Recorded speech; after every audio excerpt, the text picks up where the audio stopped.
Hello beautiful soul! Welcome back to my channel. This is Meija Amer from Japan, Kabayan Taurus. This reading is for you. Tingnan natin na iyong February 2026. Maraming salamat muna sa mga subscriber, new subscriber, cross-watcher, at sa mga bagong pasok dyan. Welcome na welcome kayo sa bahay ni Ate Aimee. Salamat din sa nakataba ng puso ninyong mga comments at sa mga nagpa-personal reading. Marami pong salamat. Kung gusto niyo na energy niyo lang talaga ang gusto niyo makuha natin, all the details is in description below.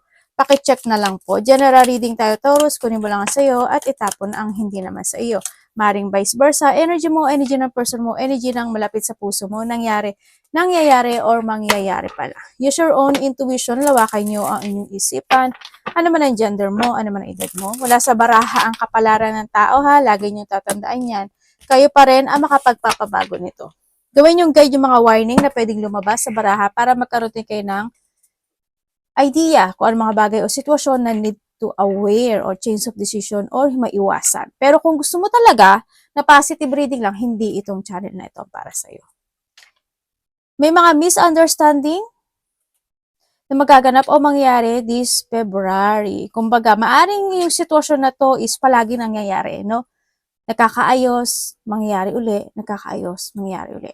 Maaring itong sitwasyon na to is sa isang tao, sa iba sa inyo, palaging yung tao na yon, no? Or palaging nagkakaroon ng mga misunderstanding sa situation. Pwedeng ito is a good advice from a wise person. Pwedeng yung mga tao na to or yung tao na to is yung binibigyan mo ng advice na hindi naman talaga gaano nakikinig or binabaliwala yung sinasabi mo or vice versa tayo. No, kung sino man yan sa buhay mo. Protected from negative forces beyond your control. Marahil dito yung sitwasyon na, syempre, you are protected. First, you are protected from the universe, no? Kumbaga, you have a guide. And nandito rin yung sitwasyon na maaaring may mga pinoprotektahan ka na tao, no? Maaaring nandito sa point na yon, maaaring nagiging mahigpit ka or pinoprotektahan mo or pinagsasabihan mo. Kaso yun nga lang, maaaring hindi kaya naiintindihan na yun yung pakay mo. Pwedeng gano'n na kasi nandito to. Pwedeng gano'n yung hindi lang kayo nagkakaintindihan, baka iniisip niya selos man sa magkakarelasyon niyan or kung sa iba natural na mahigpit ka at ayaw mo lang na ganito. Pero yun nga, mga misunderstanding maaring gano'n no, sa iba sa inyo. Or kung sino man ito at kung ano man itong sitwasyon na ito. Tingnan pa rin natin. Siyempre, when it comes sa sarili mo rin, na dito rin you need to protect yourself din. Kaya, lalo na kung nasa malamig na temperatura ka, yan, may mga hamog-hamog, 'di ba? Baka iba sa inyo is mahilig kayong kumain ng gano'n. May gano'n pa ba ngayon? May gano'n no? Yan, yung may mga hamog-hamog, yung malalamig na parte ng nasaan kayo, ganyan. Ingat pa rin kayo, no? You need to protect yourself din dito sa sitwasyon na to. O sabi ko sa iyo eh. Okay, nandito yung sitwasyon. November is also 11 minutes, 11 hours, days, weeks, or months, or by November. Or maybe November is may kakilala ka na may birthday. Pwede ito is sakit, no? May mga ubo, sipon, lagnat, masamang pakiramdam, kaya nandito rin si Cobweb, or ikaw or someone into your life, kasi doon sa protection din ako na nakikita in advice, pwedeng ganon. May mga ibon ba kayo? Pwede rin yung mga alaga nyong animals, kung ano man meron kayo. Or nandito yung mga pagkakaroon ng mga pagbabago na sitwasyon, no? Pagdating rin din sa November is maari din na handun yung point na may tao na nanglalamig or nagiging cold sa'yo or maybe ikaw ito, no? Yan. Vice versa. Also, this is a change of situation, no? Maaaring may mga sitwasyon na magkakaroon ng changes. Also, kung titinan ko siya dito is medyo may konting lungkot, no? Parang napi-feeling drain or napi-feeling exhaustion kung sa aspeto ng buhay mo yan. And with the sunrise, new creative idea, new venture, a fresh start. O, if andito si Cobweb, andito si November, and andito si Sunrise. Ibig sabihin is there's a rainbow after the rain kung maganahan din yung positivity happen into your life. Maaaring may mga bago kang idea or may mga bagong venture ka or you're starting fresh or you need to start a new fresh into your life kasi andito rin si pagbabago, no? Kumbaga, this is a time na you need to protect yourself. This is a time na kailangan mo mag-focus din sa sarili mo, no? Kung saang aspeto ng buhay mo yan, physical, emotional, spiritual, sa money man yan, sa trabaho man yan, kung any situation, no? Yan ang sinasabi rin dito. And you need to start in your beginning in life para magkaroon ng successful, no? And also changes ito, no? And yung iba sa inyo is may mga idea kayo na gusto nyo gawin. Pwedeng sa trabaho, ganyan. O kaya when it comes sa sarili mo, enlightenment, when it comes to yourself. At this time, mas malalo ako magtitipid. This time, mas lalo ako magsisikap. This time, ganito, ganyan, ganon, ganon. Pwedeng ganon, no? Or may mga susubukan ka ng mga bagay-bagay for a change, no? Sa iba sa inyo. Pay attention to your finance. Aba, nagkaduktong-duktong ah. Hindi nga ako nagkamali. Okay, pay attention to your finances. At ito na yung sitwasyon, no? Sa protection, and changes, and success. No, ibig sabihin, by this February is maaring iba sa inyo is mas more kang magiging protecting when it comes to your money. Ganyan. Mas more ka mag-focus sa trabaho mo, like I told kanina. O kaya naman is someone into your life, kasi nandito si Miss Anderson, tsaka si Ol, may mga tao na pagsasabihan mo, o kaya naman papayuhan mo, pwedeng ganon. No, related to a money situation. September, ang dami mong maaring September may kakalala ka o malapit sa iyo is birthday September. Also this a 9 minutes, 9 hours, days, weeks, or months, or by September man yan, no? Maraming iniisip na bagay-bagay. Maraming magulo yung sitwasyon, maaring hando yun sa point na kaya ko ba? Hando ka sa point with the sunrise, kaya ko ba? Kaya ko pa ba? Kaya ko to, nandun sa point na yun, yan, kumbaga marami kang gustong maganap o marami kang gustong gawin, marami kang gustong mangyari, no, when it comes to a positivity in life, maring ganon. And maring nandun sa point na February din, marami ka pa rin iisipin, marami pa rin gugulo sa isipan mo, no, ang nakikita ko dito. Ay, may lalaki. Dealing or relationship with a man, with a man with dark complexion or hair. Pwedeng ikaw ito or someone into your life. Pwedeng yung tao na to ang pinoprotektahan ka or pinoprotektahan mo. No? Pwedeng itong tao na to magkakaroon kayo ng connection when it comes to a money. Pwede itong tao na to ang isa sa gumugulo sa isipan mo kung sino man siya, or pwede itong tao na to ang nagkakaroon ng konting changes when it comes to a relationship, connections, or ano man sitwasyon. Pwedeng kasamahan din sa trabaho kasi andito si Force. O kaya ito yung tao na magbibigay sa'yo ng konting payo, or ikaw ang bibigyan ng konting payo sa kanya, or siya yung tao na magkakaroon ka ng misunderstanding. Kung sino man siyang tao na siya at kung saan man siya connected, ipasok mo siya sa buhay mo. Okay? Pwedeng siya yung makakatulong sa'yo, or siya yung basta magkakaroon ka ng connection or connected ka dyan sa tao na yan. Energy ni Taurus.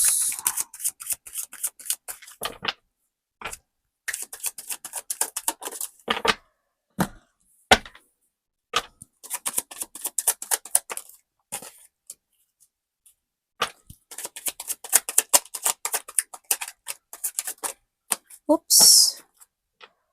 Okay. The 9 of Wands, the 9 and the 10. Okay. Energy mo, ano ka, no? Pagod ka.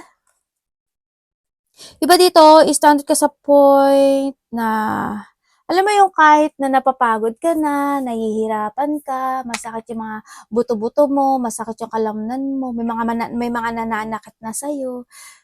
Ano ka lang, magiging ano ka lang, siguro tahimik. Ganyan. So, nakita ko sa'yo dito. Kahit na ganito ka when it comes to September, parang handun yung mga, you feel wounded, ganyan. Siguro, it's more on pagod. So, nakikita ko dito. But you still na mag-fight ka sa situation, nandun ka sa point na yun, And yung iba naman sa inyo, may mga didibdibin, dadamdamin, yan. May mga didibdibin or dadamdamin kayo by this February. Ang nakikita ko. Actually, meron ako nakikita na dalawang lalaki. Hindi ko alam kung sino yung dalawang lalaki. Siguro, 2 or 3 lalaki man sila. Kasi isa pa nandito si Darkman. Or maybe ikaw isa ka doon sa 2 lalaki or sa 3 lalaki na lumabas. Maaaring magkakaroon ka ng connection sa kanila na ikakagulat mo, ikakasya o ikakabigla mo. Pwedeng may mga sitwasyon na may mga sasabihin sila sa yung isang situation of may malalaman ka, maybe there's a revelation, o kaya naman yung tao na yun is may mga pinagdadaanan na isang sitwasyon na kukonect siya sa'yo or ikaw ang kukonect, maaaring magkakaroon ka ng may mga ganong sitwasyon by this February. Ako na nakikita sa'yo. Pwedeng may mga sitwasyon na nagkakaroon ng mga disaster or mga calamity or mga ano ba bang pwedeng crisis, yan. Basta there's a problem, pwedeng gano'n, no? Ako na nakikita by the February, ganyan. Pwede sa iba sa inyo ngayon nararamdaman nyo na yun. But ang dami mo rin kasing fire, no, sa nakikita ko sa'yo dito. Siguro may mga shocking situation na magaganap by this February. Hoping hindi magkaroon ng kaguluhan, hoping hindi magkaroon ng mga disaster talaga, syempre mga crisis or mga problem, big problem. Sana wag ganon. Mag-ingat talaga kayo sa mga sa mga sunog, ganyan, sa mga sunog, apoy, isa lang. Yan, mag-ingat talaga kayo tsaka sa mga tao na makakasalamuha mo, no? Yan, tsaka yung emotions mo din, ingat ka rin sa sarili mo. Iba sa inyo is parang hindi kayo mapapakali. Ganyan. Hindi kayo mapapakali, may mga point na hindi ka mapapakali or may mga pag-iisip na pabago-bago pwedeng maganap. So it comes to your energy, pabago-bagong situation o pabago-bagong pag-iisip, pwedeng ganon, o pabago-bagong timpla. Yan, may mga ganong sitwasyon. Ako nakikita sa iyo. Yung iba naman sa inyo siguro ando yung point na yan, hindi mapapakali o kaya magkaroon ng mga selosan, lalaki ka man o babae, pwedeng ganon. Kung saang aspeto ng buhay mo yan. Makakakaroon ng iba sa inyo mga lack of control. There's a lack of control situation. Kumbaga, handa yung mga unexpected, no? When it comes this February. Or maybe sa iba is baka nagaganap na. Anong parating?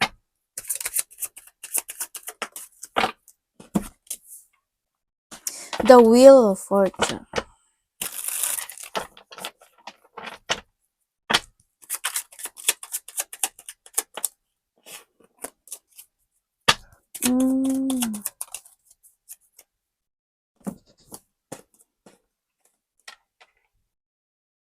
Okay, parating sa'yo.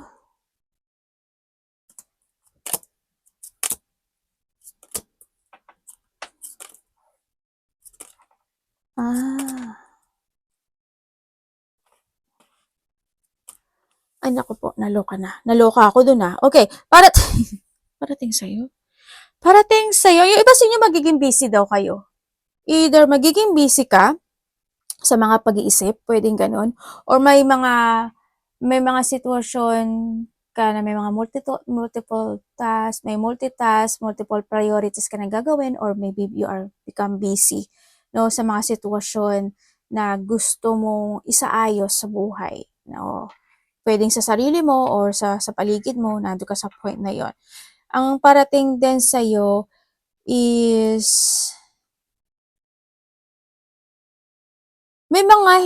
siguro may mga hindi lang pagkakaintindihan, malaki man o malaki o maliit yan, mga conflict, disagreement, battle, o pwede with comes sa'yo, battle thought, o kaya may mga magtataas ang ego, ganyan, may mga situation na, bakit ganun? Parang walang nangyari sa buhay ko, mga ganyan, o kaya yung mga struggle, ganyan, mga tension, pwedeng nandun sa point na yun, o kaya, wag ka naman sanang ma-high blood, no? No, kung may mga sakit kayo, ingat-ingat lang din. Yun na nakikita ko dito. Parating din sa'yo is may bigla ang magaganap o mangyayari na ikaka-frustrate mo or pwede rin siya na malasasaktan ka. Siguro nga baka magkaroon ng pagtatalo sa iba. Huwag naman sana. No? Basta habaan mo na lang yung situation mo. Yun nakita ko. Pero nakita ko dito may mga ganong sitwasyon. May mga, kasi kahit na ganun ang nangyayari sa'yo, medyo magulo yung sitwasyon, you try to make it balance yung sitwasyon mo. Nandun ka sa point na yon, pero alam ko na nahihirapan ka. May mga on and off action ako na nakikita sa'yo. Kaya dito pala si misunderstanding, ano? Kaya pala lumalabas yun. Yeah, may mga on and off action ako na nakita sa'yo or may mga dissatisfaction nga, may feeling stuck ka or magkakaroon ka ng mga questioning sa isipan mo. Yan, yung iba sa inyo baka may hihintayin kayo na mga sign, situation, pero it's more painful to, no? Siguro, nagkakaroon ka ng victim mentality, maaaring ganun. O kaya,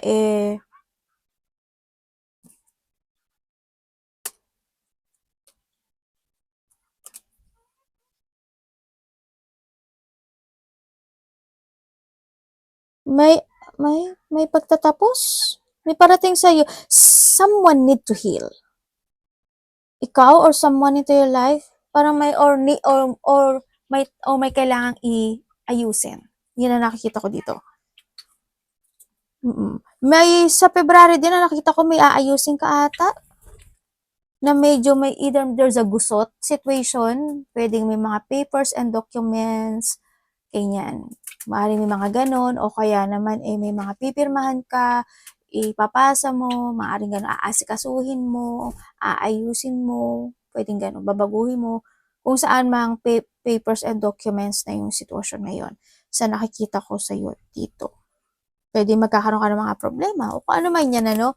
Yun. Sa iba sa inyo is na doon sa point na magkakaroon ng transformation in life.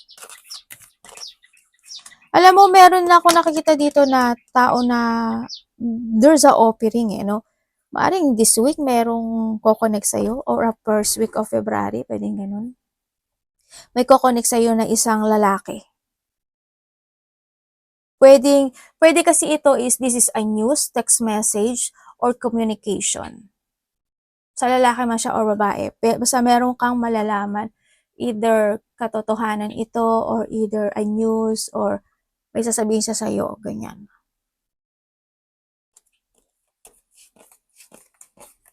Yun ang nakikita ko sa iba.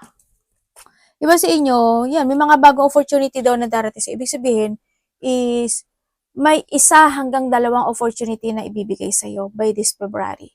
Hindi ko alam in what way yung opportunity. Pwedeng by the travel, pwedeng project, pwedeng pagkakaperahan, kasi nandun si ano, pwedeng ganun.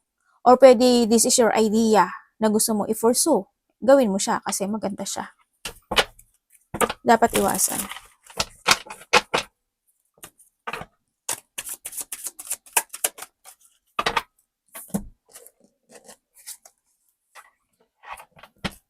Ay, humaharap kayo sa, sa law? Iba dito, humaharap kayo, siguro may kinakaharap kayo na law situation.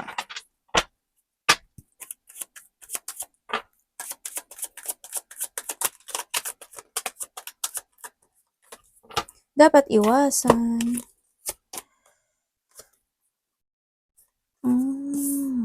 Di maganda, ha? Magbibigay lang ako ng ano dito, Hindi mo na to dapat iwasan. Dito sa sitwasyon mo, may tao na i-judge ka or there's a judging situation. Hindi ko alam kung ikaw ito or siya ito sa iyo, no? May tao na nag-iisip na kabiguan or may tao na daraya, pangliling lang, pandaraya. May tao na actually may tao dito na magsisinungaling, Mas bata to sa iyo. Or either hindi siya mas bata sa'yo, in a middle age, ganyan. But I think mas bata to sa'yo. Yan. Pwedeng kahit one year old bata sa'yo, pwedeng ganun. May taong magsisinungaling. Pwedeng siya is babae. Yun ang nakita ko. Well, kung ano man, iba-iba naman talaga kasi kayo. Pwedeng ganun. Pwedeng sa iba lalaki. Yun. And then, ang nakikita ko is, meron ding gagawa ng hindi magandang chismis. Kumbaga, pagsisinungaling din kasi, mga evil gossip, ganyan. Nandun din yung may tao na magiging harsh sa pagsasalita sa'yo. Pabalang, painis, padabog, mga ganyan. Yung hindi magandang pananalita, pwedeng ganun. Or maybe this is you, ganyan. And then also is, pwede na nandito yung point na maaaring may tao na naging cold ka o hindi kayo nagkasundo and this time makikipag-ayos ka or makikipag-ayos sa sa'yo. Nandito sa point na yun. Yun. May ano dito, sabi ko sana may taong baliw eh, no? Well, hindi naman siguro kayo to, no? Yan. May nakikita lang ako na medyo may tao na, hindi ko lang alam in what way siya, siguro ano siya, moody. Kaya medyo may konting, hindi siguro hindi naman ganun ka. Siguro, well, sa'yo na yun. Ganun. May konting, may something. Baka mainitin lang ang ulo niya, no?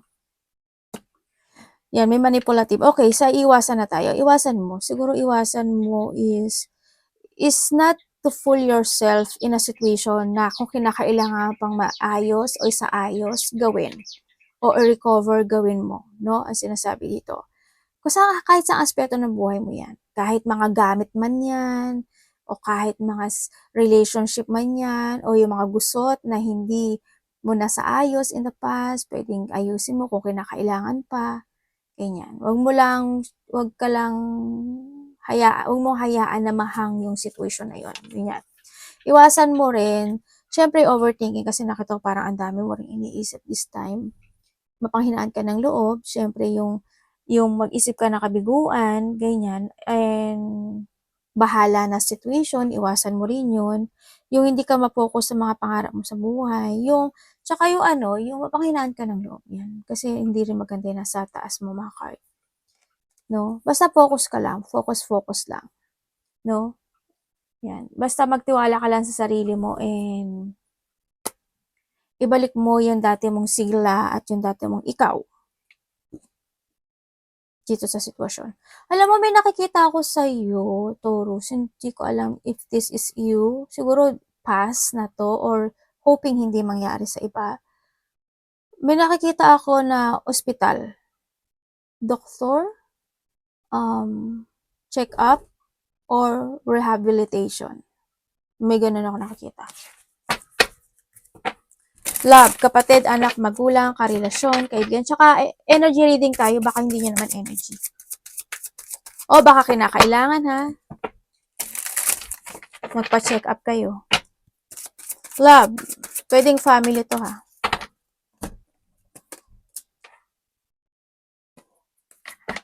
I-ano nyo yung yung kung marunong lang kayo mag-analyze ng mga reading natin, ay, it will save you. Kasi warning yan eh.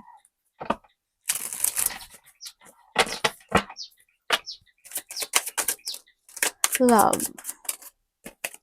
Love. Devil? Panalo, day. Ano yun? Ay, aba, may something ako nakita. May something ako nakita. The Two of Cups. Okay. Kung ikaw is single, maaring may tao dito na nakakausap mo na or nakausap mo na maaring hindi mo siya type. Ganyan. O kaya, vice versa. Pwede gano'n. Pwede, itong tao na to is, may tao na nagkausap na kayo. No, may tao nagkausap na kayo, nagkaroon na kayo ng connection nitong tao na to. Maaring hindi ka nagkasundo or hindi mo talaga siya naging type talaga. No? Sa situation na ito para sa mga single dyan. Or maaring kinakausap mo na to, kaya lang you rejected it or blinlock ka niya or blinlock mo siya. Pwedeng ganun. Ang nakikita ko dito.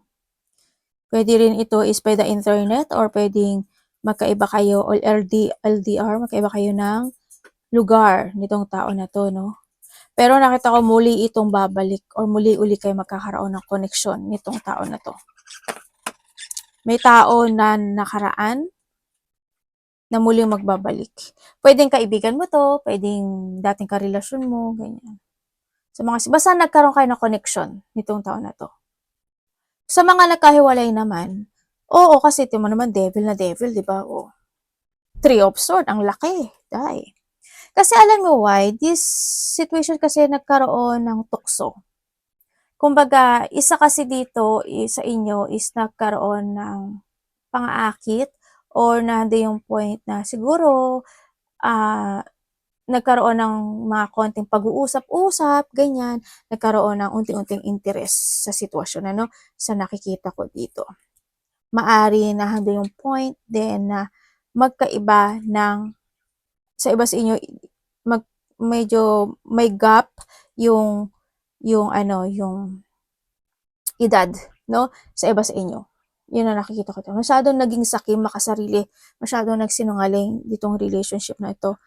Ang nakita ko, nagkaroon talaga ng third party, as in third party. Mukhang ang nakita ko nga dito, it's more on attraction. Itong sitwasyon na to, no? It's more on attraction. Hindi ko alam why, pero nagkaroon ng mga, siguro palagi itong nakikita when it comes to a night. Parang ganun.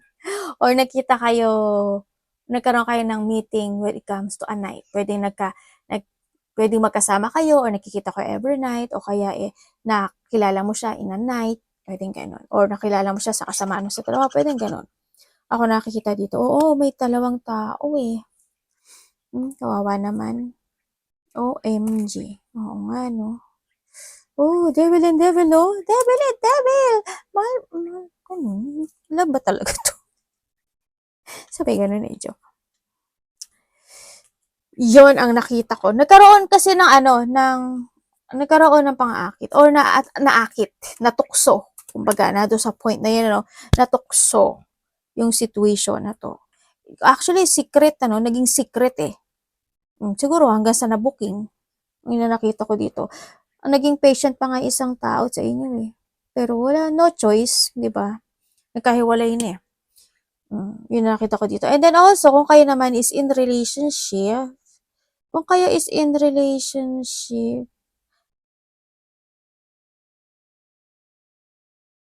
kahit yung relasyon na to, sometimes siguro handa yung pag-aasam sa isa't isa. Lalo na kung medyo LDR kayo, no? Andun yung hindi ko alam kung anong inaasam nitong isa sa inyo, no? Is this SEX ba yung inaasam nyo? Kasi ang dami mong dito, oh. Maring nahando yung point na yun, parang hando yung pagiging hot to each other. Yan, nahando ka sa point na yun. Para mahando ka sa point na palagi mong, kung magkasama man kayo, ganun din, isa sa inyo is thinking na handun sa point na yun, o kaya yung isa is palagi naghihintay sa iyo. Sa iba naman sa inyo is, you enjoy this relationship kahit na alam mo na mali. May mali. Ganyan. Kahit na alam mong may mali. Pwede kasi may third party sa iba dito sa sitwasyon mo. Alam mo naman yun sa may mga third party, di ba? Sa iba naman sa inyo, maybe yung karelasyon mo medyo either mahilig, may mga bisyo, pwedeng ganun, or matuksuhin lang talaga siya. Kumbaga, pagka nagkaroon ng pag-uusap sa ibang tao, nagkakaroon na siya ng interest, pwedeng ganun, di ba? Pero medyo, andito kasi si Devil. Either may may mga bad habit, ako nakikita sa iba, so when it comes in this relationship, siguro mahilig kayong, mahilig kayong uminom ng alak, ganyan, together, o kaya, mahilig kayo mag-bonding, o kaya naman, isa sa inyo, maaring naninigarilyo, ganyan. Nagtatry huminto, maaring minsan, paudlot-udlot. Meron akong tao na nakikita pala, dapat sasabihin ko kanina yun eh, kasi nakita. May gumagamit. Hindi ko alam kung kakilala mo siya o nag-try kayo, ganyan. May nakita kong taong gumagamit. Alam niyo na yung ibig ko sabihin kung ano yung ginagamit.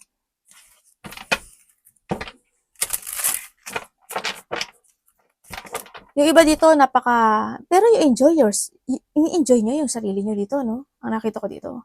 Siguro nga, kahit na medyo may mga, toxic, diba? Kaso, kapag may third party, ang hirap kasi isa naghihintay lang.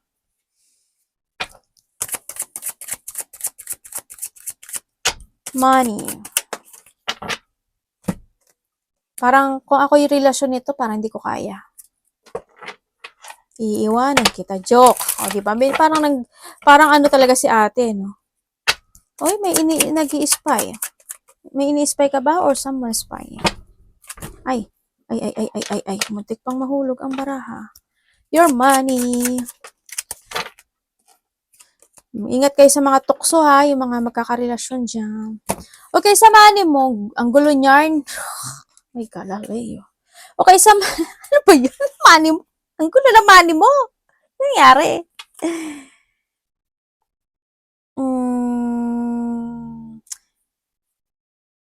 Alam mo, mag-ingat talaga kayo sa sunog. Tsaka mag-ingat kayo sa mga conflict, mga disagreement. Lumayo ka hanggat maaari. Ang ano ko lang sa'yo. No? Kasi nakita ko may masusunog. As in.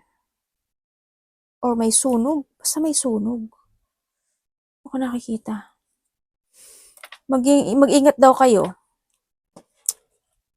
Hindi ko alam if this is a 1 to 3 days, hours, days, o kahit minutes, days, weeks, months man yan.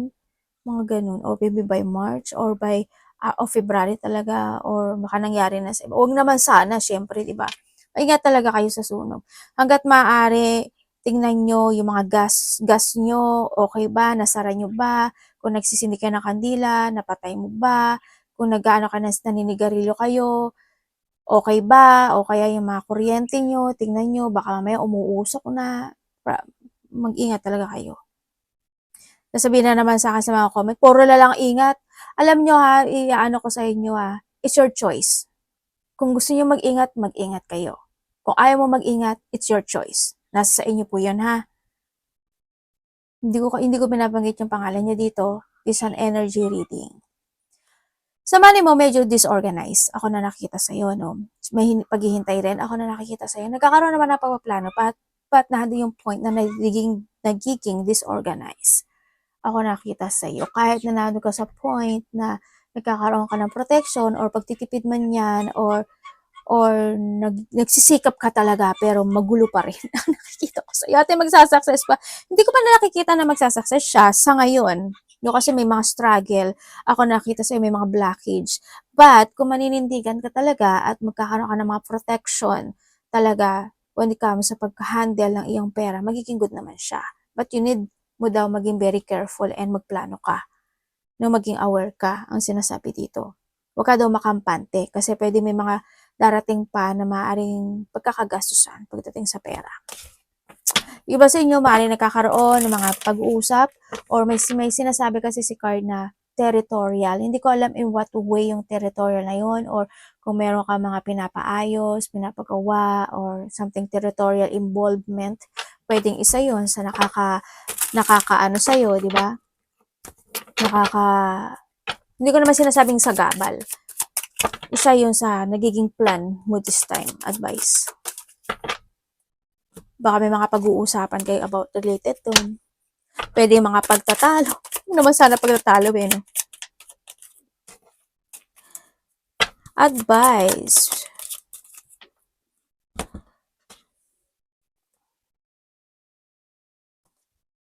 Uyo with the 9 and the aces, the 10 and the 3 of cups. Aba, alam mo ba na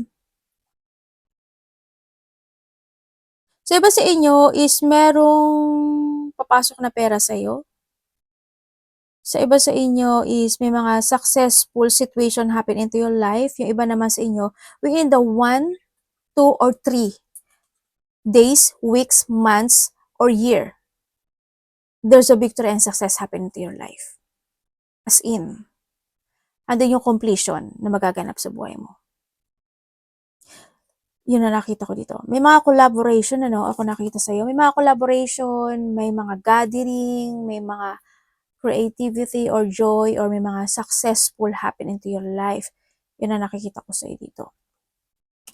When it comes sa advice, is this is a time to start a new beginning into your life, and kailangan mo daw magkaroon ng disiplina rin pagdating sa pera mo, and try mo daw maging very creative, make a plan, mag-forward ka sa plano mo to growth, something into your life, kung saan aspeto ng buhay mo yan, and try to learn how to growth, no? Kahit sa pera mo yan, sa sarili mo man yan, sa trabaho mo man yan, sa talent mo man yan, basta sa lahat. Yun ang sinasabi dito, no? And several sometimes you need to enjoy your life. Then ang sinasabi dito, hindi mo naman kailangan din na gumastos pagdating when it comes to enjoying yung enjoy mo yung life mo. Bigyan mo lang din ng gift, no? Yung sarili mo na worth it na para sa'yo. Hindi ko naman sinasabi na gumastos ka ng malaki. Kahit yung halimbawa, ano ba yung dahil sa pagod mo, kailangan mo mag-rest kahit mga 3 days, 2 days, 'di ba? If you want lang naman o kaya kahit 1 day, bigyan mo yung ng gift yung sarili mo. Kumbaga 'yun. Wag yung lahat, wag puro sila, no? Bigyan mo lang yung gift yung sarili mo. Kung ano yung ikakasaya mo, kung ano yung ikakagaang na energy mo. Magbigay ka ng gift sa sarili mo. Wag lang puro iba, ha? Arigato namaste, God bless.